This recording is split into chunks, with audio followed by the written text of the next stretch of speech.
جنگ احد کے موقع پہ، یہ مدینہ منورہ کی پھر بات ہے کہ جنگ احد میں آپ صلی اللہ علیہ وسلم کے دندان مبارک جو ہے وہ شہید ہوئے تھے، مسلمانوں کو تکلیف پہنچی تھی۔ تو ہم عائشہ صدیقہ سے کسی نے پوچھا کہ کیا آپ صلی اللہ علیہ وسلم پر احد کے دن سے بھی زیادہ کسی دن تکلیف آئی؟ پھر یہی بات ام المومنین حضرت عائشہ صدیقہ نے آپ صلی اللہ علیہ وسلم سے پوچھی کہ احد کی جو تکلیف تھی نا، اے آقا کریم علیہ السلام ہمیں یہ بیان فرمائیے کہ احد کے دن کی جو تکلیف تھی، جنگ کے دوران کافروں نے جب اچانک حملہ کیا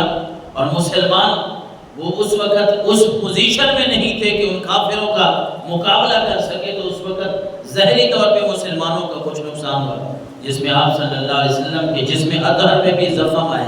کہ آپ کے دندان مبارک شہید ہوئے۔ بہت بڑا صدمے کا دن تھا، بڑا مشکل دن تھا۔ تو ہم عائشہ نے پوچھا کہ آقا کریم علیہ السلام آپ یہ بتائیے کہ احد کے دن سے بھی زیادہ کوئی سخت دن آپ کی زندگی میں آیا؟ یہ حدیث مبارکہ بڑی سکون دینے والی ہے دل کو کہ آقا کریم علیہ السلام نے فرمایا ہاں یہ احد کا دن تو کچھ بھی نہیں ہے۔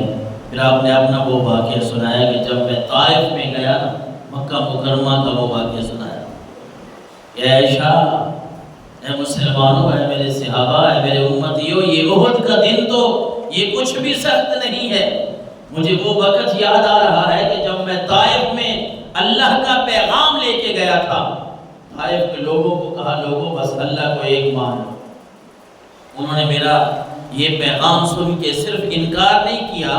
بلکہ انہوں نے مجھے لہو لہان کر دیا تھا، انہوں نے مجھے بہت زیادہ تکلیف دی۔ آپ نے فرمایا لوگوں جب میں نے اپنے آپ کو سنبھالا، میرے سر کے اوپر بھی زخم تھے، میرے سر سے خون بہہ رہا تھا، اور وہ دن بڑا سخت دن تھا۔ اور یہ وہ دن تھا کہ جس وقت میں نے اوپر سر اٹھایا تو آپ نے فرمایا کہ وہاں جبریل امین بادل کا ایک ٹکڑا ہے جس نے میرے اوپر سایہ کیا ہوا ہے، اور اس میں جبریل امین رب کا بھیجا ہوا وہ فرشتہ بھی موجود ہے، اور وہ جبریل مجھے عرض کر رہا تھا کہ اے آقا کریم علیہ السلام میں ویسے نہیں آیا، مجھے رب نے بھیجا ہے، رب نے مجھے فرمایا ہے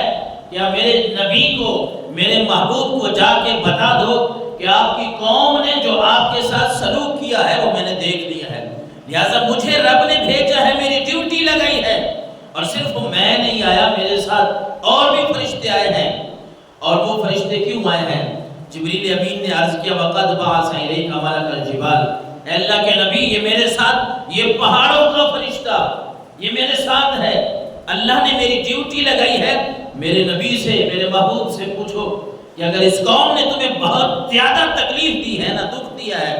تو یہ قوم والے، یہ بستے والے یہ دو پہاڑوں کے درمیان رہتے ہیں، آپ اگر حکم کریں میں اس فرشتے کو کہوں گا یہ دو پہاڑ اٹھا کے ان کے اوپر گرا دے گا۔ اور کبھی آپ صلی اللہ علیہ وسلم اب وہ واقعہ سنا رہے ہیں، یہ کیسا دل سوز واقعہ ہے کہ آپ سے جب پوچھا گیا کہ احد سے بھی زیادہ کوئی سخت دن آیا تو آپ یہ فرما رہے ہیں کہ اے عائشہ، اے مومنوں کی ماں، یہ وہ دن تھا کہ جب جبریل امین ایک طرف مجھے قوم نے دکھ پہنچائے ہیں،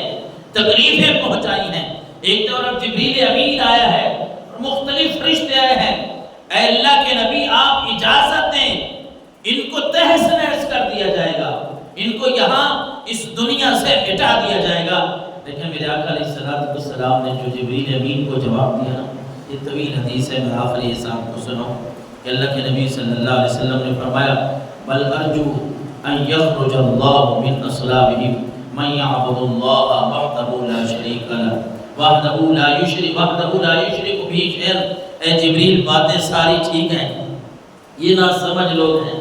یہ مجھے سمجھتے نہیں ہیں، لیکن میں اللہ سے یہ امید رکھتا ہوں کہ انہی کی پشتوں میں سے،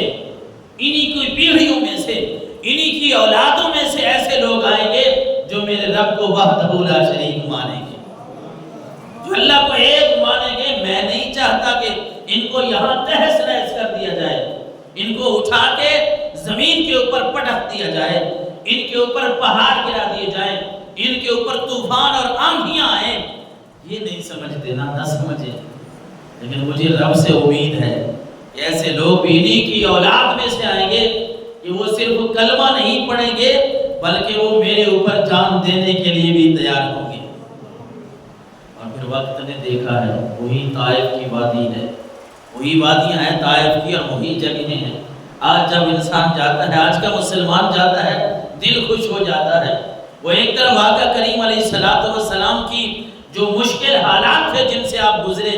لیکن آج وہاں اسلام کا ڈنکا بج رہا ہے۔ وہی طائف ہے جہاں 5 وقت اللہ اکبر کی صدائیں آتی ہیں۔ میرے آقا علیہ السلام کا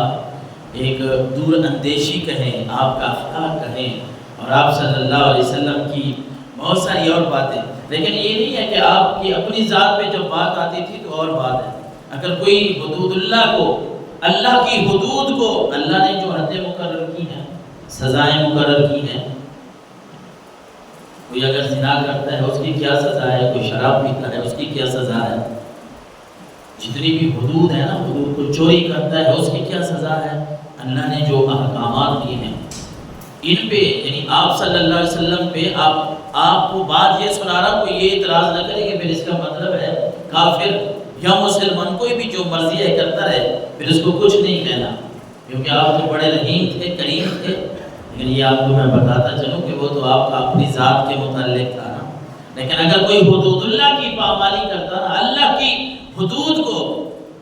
اللہ نے جو حدود قائم کی ہیں ان کو اگر کوئی کراس کرنے کی کوشش کرتا تو پھر آپ صلی اللہ علیہ وسلم شدید غصے میں آ جاتے۔ اس طرح وہ قبیلہ بنو مخزوم کی عورت نے چوری کی، آپ نے حکم دیا کہ اس کا ہاتھ کاٹ دو۔ انہوں نے سفارشی ٹورے، سفارشی بھیجے کہ نا فلاں کو بھیج دو کہ اللہ کے نبی ان کی بڑی بات سنتے ہیں، فلاں کو بھیج دو اللہ کے نبی ان کی بڑی بات سنتے ہیں۔ تو آپ صلی اللہ علیہ وسلم نے فرمایا، بڑا آپ کو غصہ آیا، یہ اللہ کی جو حدود ہیں، قائم کردہ حدیں ہیں اللہ کی، ان میں یہ سفارشیں کروانا چاہتے ہیں۔ تو آپ نے بڑے ہی